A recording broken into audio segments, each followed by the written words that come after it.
Colorado, Missouri. That's what I'm talking about. It's American. Hey, Lee! Don't beat me to the money shot, huh? In the near future, the United States will be engulfed in civil war. The war between the federal government, led by the third-term president, and separatist movements has put the United States on the edge of the abyss. The president is rehearsing his speech to be broadcast on TV. He claims victory is near as the Western Forces, WF, led by Texas and California, are close to the White House. He promises his followers that once the rebel states are overthrown, he will rebuild the United States. The famous journalist Lee is taking photos of the screen in her room at a hotel. At the same time, the sound of a big explosion outside attracts her attention. The next day, she goes out into the riot-filled streets with her colleague Joel. As people protest the lack of water, she puts on her special journalist vest and photos everything she sees. The protesting crowd is so angry that even the violent action of the police cannot calm them down. In the crowd, the police hit a young girl photographer in the face, and Lee pulled her away. At the very beginning, Jessie recognizes Lee, who is a famous photographer, and she gives her her vest. Suddenly, a deadly explosion shakes the crowd, and many people are killed. While the suffocating sound of the explosion fills the space, Lee takes out her camera and takes terrible photos of this tragic event. Later, Lee meets her colleague, reporter Joel, and veteran journalist Sam. Lee and Joel discuss the situation. Sam explains that the Western forces were not stopped, but their advance was delayed, so they would reach Washington soon. Lee informs Sam that they are going to D.C. They are supposed to prepare their main report for photographing and interviewing the president, who is under siege in Washington before he is captured and killed by the soldiers of the Western forces. Sam considers this a risky decision, but Lee believes they will get there sooner than anyone else. In addition, they have to travel thousands of kilometers to reach Washington, which is a big challenge for them, despite the Civil War and dangers. Despite Sam's objections, it seems that Lee's decision is serious, and now it has to be seen whether Sam will join them. Tired, Lee goes to her room, but the receptionist informs him that the elevator is broken. Moments later, Jessie finds her and thanks her for helping her, claiming that Lee is one of her heroes from now on. Before leaving, she advises Jessie to wear a bulletproof vest instead of a t-shirt if she sees her again. Lying in the bathtub, she repeatedly recalls the gruesome scenes of street murders that cloud her thoughts. When she leaves the hotel the next morning, she is shocked to see Jessie in the car beside Sam. She angrily pulls Joel aside and asks him to explain about her presence. Joel says she's so cool, and when she joined them last night, she asked to go with them. But Lee thinks she's a kid, so she agrees, on the condition that whatever happens, she just comes with them to Charlottesville. They start their journey, and soon they come to a big accident where the vehicles on the road have been shot, and it is not clear what happened to the passengers because no one is there. A little further, Joel crosses a pass through the checkpoint by showing his journalist card, and further along the road, realizing the dangers ahead, they decide to stop at a gas station for refueling. The armed men there agree to allow them to refuel in exchange for $300 Canadian.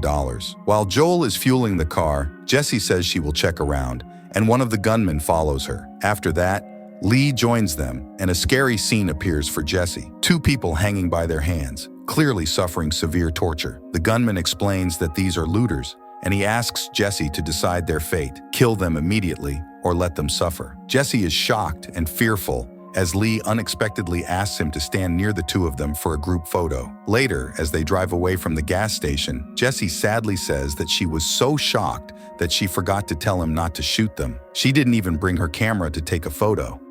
Lee calmly reminds her that they don't ask questions. Their job is to capture the moment. She reminds her that if she wants to be a journalist, she has to endure this, because this is nothing compared to the events ahead. The group continues its journey through ruined cities littered with dead bodies. In one of the fields, Lee asks Joel to stop the vehicle, then directs Jessica to the crashed helicopter and asks her to take some photos. During the photo shoot, Jessie talks about her father, who is indifferent to the events and pretends that nothing happened in the country. She apologizes for intruding on their trip, but Lee interrupts, insisting that she doesn't care what Jessie thinks or feels. Lee worries about her and what might happen to her, but Jessie believes it was her choice. Jessica then asks if Lee is taking photos of the moment she was shot, and Lee replies, "What do you think?" They camp for the night, and Lee informs Sammy that she has always wanted her photos to be a warning, but it didn't happen. Sam reminds her of when she was Jessie's age and asks her to take more care of the girl, showing that he is worried about her. Joel joins them, ignores their conversation, and says hearing these shooting sounds is very exciting. Joel then joins Jessie and informs her she is staying here, which is relatively safer. Still, she is adamantly against it and has no intention of hiding from danger. After that, he is willing to stay by her side all night if she doesn't fall asleep, but she respectfully says there is no need. The next morning, the team arrives in a town where opposing forces are fiercely firing deadly shots at each other. By joining one of the groups, Lee and Jessie take photos one after the other and capture the horror and violence of the images. While one of the troops is shot, Jessie fearfully but bravely tries to capture the photo. They follow a group of forces trying to clear the building and try to capture most of the movement. A moan from a wounded person is heard on the upper floor, and as soon as they arrive, the forces kill him immediately. Sam calmly watches the execution of people, while Jessie captures the moment just as indifferently and this time without fear, and Lee looks down on her. Later, they move on and arrive at a refugee camp, where a military local soldier informs them that they can get food, but no empty tent is not for them. People camped in the former stadium and kids had fun and played. Moments later, Lee brings Jessie food and admits that her efforts on the road have impressed her. Jessie knows that Lee became known around the world for her photos of school massacres, yet she asks her what her story is. She explains that her parents also live on a farm and prefer not to react to the Civil War, just like Jessie's father. Jessie then shows how she looks at the photos using her phone, and Lee admits that out of 30 photos, usually only one is good. Then she thinks Jessie's shot of the dying soldier is great. People spend the night together with each other. The next morning, the team continue through the ruined and smoke-filled cities, and Jessie shows that she is getting bolder by the moment. Soon, they enter a town untouched by war, making them wonder. The group enters a clothing store, where the salesperson offers them to try on anything they like. When Joel asks her about America's situation, she says that they simply agreed to ignore the war and don't like to get involved. Jessie offers Lee a dress and forces her to try it on to take a photo of her. She waits for Lee to smile, then takes a photo because she thinks Lee's smile is charming. Lee leaves the shop and joins Sam, believing that this peaceful place has reminded her of long-forgotten memories. Sam tells her to check the roof. This place has not been spared from the Civil War developments either. They move on the road, and Sam imagines the president's fate as that of Gaddafi, Mussolini, and Ceausescu. Lee believes that just being alive is enough for him. Hours later, they arrive at a town where a dead soldier has been horribly killed at the beginning of the road.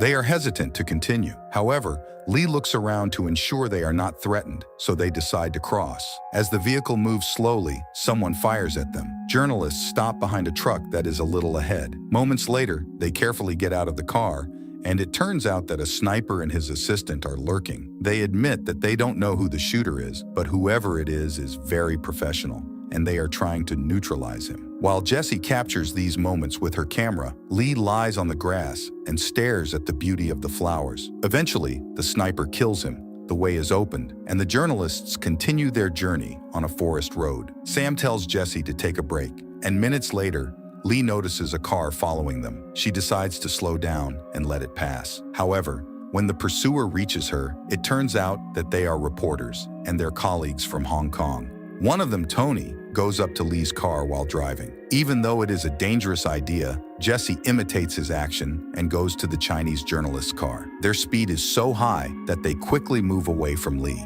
After discussing their affairs, the reporters suddenly notice that their car has disappeared from the road. Lee's face looks worried, and they reach a farm a little further. They see the empty car of the Chinese journalist in front of them, and realize that none of them are there. Detouring off the main road, Lee sees Jessie and the Chinese journalist being held captive by two gunmen. She and Joel observe soldiers burying a large number of civilian bodies in a pit and become extremely worried. They know these are criminals because there is no regular army in the area, and Sam warns them that confronting them could lead to death. Lee asks Sammy to stay here, and then they slowly go to the soldiers to rescue Jessie and the Chinese reporter. Joel explains that they are journalists who were passing by and tries to convince him. Still, The armed soldier suddenly shoots the Chinese reporter and then starts questioning them. Jesse is shocked, but the gunman still calmly asks them what state they are from. He locks on Tony and immediately kills him calmly as soon as he realizes that he is from Hong Kong. It becomes clear that he is going to kill them all. Suddenly, Sam intervenes with the vehicle and collides with the attackers. In addition,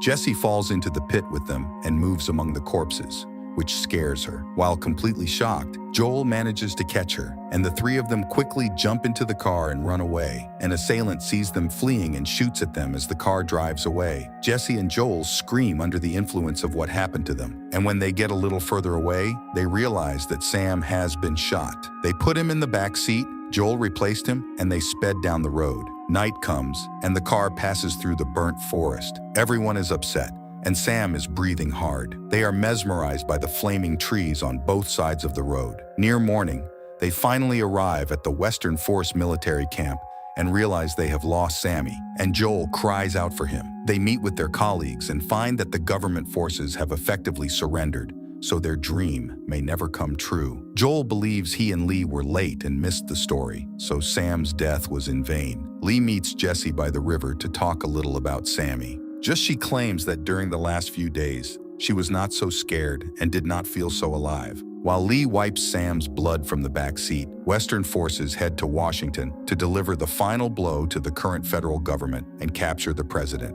At night, journalists arrive at the White House and capture every moment with their cameras. A real battle is going on in the streets of the city. Lee and Jesse depict the faces of soldiers, their courage and death, and the successive attacks of Western forces on the White House continue. For a moment, Joel's smile comforts Jesse and makes her laugh. After that, they are practically on the front line chasing a group that clears roadblocks and infiltrates the presidential residence. Western forces are encircling the White House by eliminating the last soldiers of the government, and now Jesse is bolder than ever to accept the risk in order not to miss a moment. One of the soldiers informs Joel that the president is definitely in the White House and will be killed. He also advises Lee not to miss the golden shot. Suddenly, the president's security team wants to remove him from the White House. The soldiers' deadly gunfire stops the cars carrying the president one after the other. And moments later, Lee realizes that it was a trap and the president is still in the White House. Journalists enter the White House, and a little later, the soldiers of the Western forces arrive there. Dead bodies can be seen all over the floor. Everything around is broken and scattered, but no living person can be seen. The journalists follow a group of soldiers who begin a more thorough search of the White House, and soon they arrive at the press conference room, where a female negotiator confronts them as she surrenders. She promises to take them to the president, but first, she demands the president's life. Ignoring her demands, the soldiers simply shoot her and move on. A little further, they start shooting with the president's guards in the corridors leading to the president's room. Lee is horrified by what is happening and takes almost no photos, unlike Jesse, who doesn't miss a moment without fear and boldly walks in step with the soldiers. At one point, Jesse loses control and stands in the middle of the corridor to take photos of the attackers. Lee sees the soldier raise his weapon, so she rushes to Jesse to cover her. Jesse, who is lying on the ground, captures the last moments of her hero's life, and a second later, Lee is killed by the guards and falls to the ground. However, Jesse gets up and follows Joel to the president's office, where the soldiers finally pull out the president hiding under his desk. Joel stops the execution and tries to question the dictator who destroyed his country, and the president just begs not to be killed. That is enough. The soldiers shoot him, and Jesse takes photos of the last seconds of the US president's life. In the closing moments of this civil war, Jesse takes a final shot of smiling WF soldiers posing with the president's corpse. Civil war warns us how quickly the world can go crazy. In fact, the future is incredibly unpredictable, an incident in which people may destroy each other without any mercy due to the different ideologies they are influenced by.